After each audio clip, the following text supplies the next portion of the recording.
Hi friends, हमारा आज का प्रश्न औसत और आयु से संबंधित है। तो पहला प्रश्न है, तीन छात्रों की औसत आयु 15 वर्ष है और उनकी आयु 2:3:4 के अनुपात में है, तो सबसे बड़े छात्र की आयु बताइए। तो यहाँ पर दिया है तीन छात्र हैं और उनकी औसत आयु 15 वर्ष है और उनकी आयु का अनुपात जो है 2:3:4 के अनुपात में है। तो इसे हम हल करते हैं। सबसे पहले लिखेंगे तीन छात्रों की औसत आयु बराबर 15 वर्ष, जो कि दिया गया है 15 वर्ष। अनुपात उनका 2:3:4 में है। उसके बाद अब इनकी कुल आयु निकालेंगे।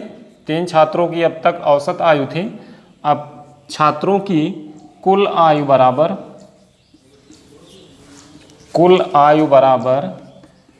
15 गुणे जितने छात्र हैं उनकी औसत आयु और गुणे जितने छात्र हैं, तो हो जाएगा 15×3 = 45 वर्ष हो जाएगा। अब उसके बाद हम आनुपातिक योग निकालते हैं। तो सबसे छोटे की 2 है, सबसे मझले की 3 है और सबसे बड़े की 4 अनुपात है। तो 2:3:4 में है। अगर बीच वाले छात्र का पूछेगा तो उसका 3 अनुपात रहेगा और सबसे छोटे का 2 रहेगा और सबसे बड़े का पूछेगा तो 4 अनुपात रहेगा। यहाँ पर सबसे बड़े छात्र की आयु पूछा है तो हमारा 4 रहेगा।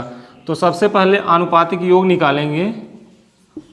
आनुपातिक योग बराबर 2 + 3 + 4 बराबर 9 आएगा आनुपातिक योग।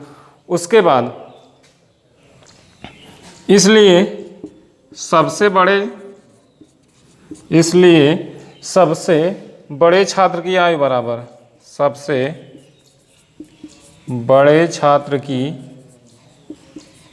आयु बराबर हो जाएगा 45 का, अर्थात 45 सबका आया है तो 45 का।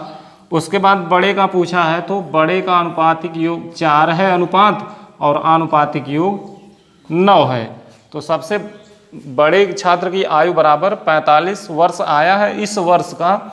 इसका पूछा है तो 4 लिखेंगे ऊपर और बटे आनुपातिक योग जितना आया है उतना लिख देंगे। अब इसे हल कर देंगे और उत्तर आ जाएगा 45 गुणे 4/9 और 9 बचे 45, 5 गुणे 4 बराबर 20 वर्ष हमारा आंसर है। सबसे बड़े छात्र की आयु बताइए तो 20 वर्ष।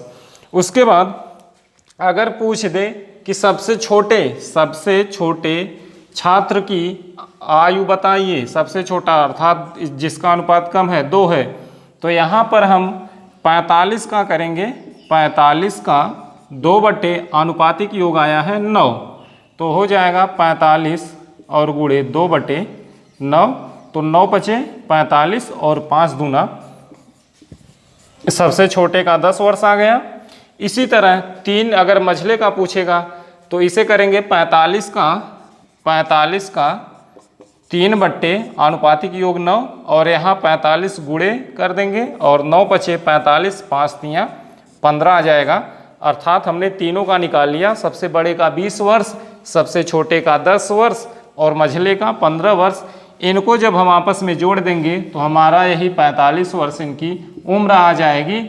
और 45 जब औसत निकालेंगे तो 3 लोग हैं तो 45/3 कर देंगे और 15 वर्ष तीनों की औसत आयु आ जाएगी। तो इस प्रश्न से हम चाहे कुछ कितना भी पूछें, चाहे छोटे का, मझले का, बड़े का, इसी तरह से हम आसानी से इसको निकाल सकते हैं। अब हमारा दूसरा प्रश्न है।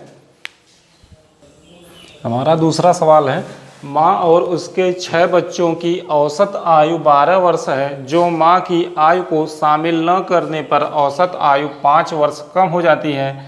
माँ की आयु कितनी वर्ष है? तो यहाँ पर हम देखेंगे माँ और उसके 6 बच्चों अर्थात 7 लोग हैं। तो लिखेंगे हम 7 लोगों की औसत आयु बराबर औसत आयु बराबर 12 वर्ष। अब कुल आयु निकालेंगे 7 लोगों की कुल आयु बराबर, कुल आयु बराबर 12 और गुणे 7 बराबर 84 वर्ष आ जाएगा। 12 वर्ष औसत आयु और 7 लोग हैं तो 12 सते 84 वर्ष कुल आयु आ जाएगी। उसके बाद दिया है माँ की आयु को शामिल न करने पर औसत आयु 5 वर्ष कम हो जाती है। तो लिखेंगे माँ को शामिल न करने पर औसत आयु बराबर, औसत आयु बराबर दिया है 5 वर्ष कम हो जाती है। अर्थात पहले 12 थी, अब 12 में से 5 घटा देंगे, बराबर 12 में से 5 जाए 7। अब यह 7 जो आई है, 7 औसत आयु 7 वर्ष यह आई है, यह माँ को शामिल न करने पर आई है। अर्थात यहाँ से एक लोग घट जा रहे हैं, अब बचे कितने, 6 लोग। तो यहाँ लिखेंगे हम 6 लोगों की औसत आयु बराबर, औसत आयु बराबर 7 वर्ष। यहाँ 12 में से 5 घटा दिए, 5 वर्ष कम हो जा रही है, तो 6 लोगों की औसत आयु बराबर 7 वर्ष आ जाएगा। अब 6 लोगों की कुल आयु निकाल लेंगे हम। कुल आयु बराबर तो 7 गुणे 6 बराबर 42 वर्ष, 42 वर्ष आ गया। अब 6 लोगों की कुल आयु 42 वर्ष है और 7 लोगों की कुल आयु 84 वर्ष है। यह 84 वर्ष 7 लोगों की कुल आयु और यह है 6 लोगों की कुल आयु। अब पूछा है माँ की आयु कितने वर्ष हैं, इसमें माँ को ही निकाला जा रहा है, तब आयु कम हो जा रही है। तो हम करेंगे 84 और माइनस इसमें से 42 घटा देंगे। 7 लोगों की कुल आयु में से 6 लोगों की कुल आयु घटा देंगे तो हमारा आ जाएगा 42 वर्ष। अर्थात यही माँ की उम्र है। अब पूछा है माँ की आयु कितने वर्ष है, तो यहाँ लिखेंगे माँ की आयु 42 वर्ष है। ठीक, तो इसी तरह अब चाहे 6 रहें, चाहे 7 रहें, चाहे 8 रहें, अगर 2 बार पूछता है कि एक बार शामिल कर लिया जाए और उसके बाद इसमें यह भी दे सकता है कि जोड़ दिया जाए, तो जोड़ने पर बढ़ जाएगा और निकालने पर घट जाएगा। तो यही है इसका। तो यह रहा हमारा आंसर। फिर मिलेंगे अगली वीडियो में कुछ अलग प्रश्नों के साथ। तब तक के लिए धन्यवाद।